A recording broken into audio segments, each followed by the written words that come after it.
ഈ ചിക്കു ഷേക്ക് തയ്യാറാക്കാനായി നമ്മളിവിടെ 4 ചിക്കു പഴം എടുത്തിട്ടുണ്ട്. ഒരു ഗ്ലാസ്സിന് 1 അളവിലാണ് ഇതെടുക്കേണ്ടത്. ഇതിൻ്റെയൊക്കെ സീഡ്സ് കളഞ്ഞ് ചെറുതായി കഷ്ണങ്ങളാക്കി അരിഞ്ഞതാണിത്.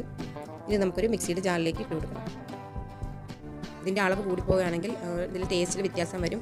1 ഗ്ലാസ് മിൽക്കിന് 1 ചിക്കു എന്ന കണക്കിൽ വേണം ഇത് ഇട്ട് കൊടുക്കുവാനായിട്ട്. അതിനുശേഷം നമ്മൾ കട്ടയാക്കി വെച്ചിരിക്കുന്ന മിൽക്ക് ഇതിലേക്ക് ചേർത്ത് കൊടുക്കുക. കുറച്ച് ഒരു 4 ഏലക്കായുടെ സീഡ്സ് എടുത്തത് ഇതിലേക്ക് ഇട്ട് കൊടുക്കുക, തൊലി നീക്കം ചെയ്തതിന് ശേഷം. ഇനി നമ്മൾ പറഞ്ഞ ആവശ്യത്തിന് 3 ടേബിൾ സ്പൂൺ ഷുഗർ ആഡ് ചെയ്ത് കൊടുക്കുക.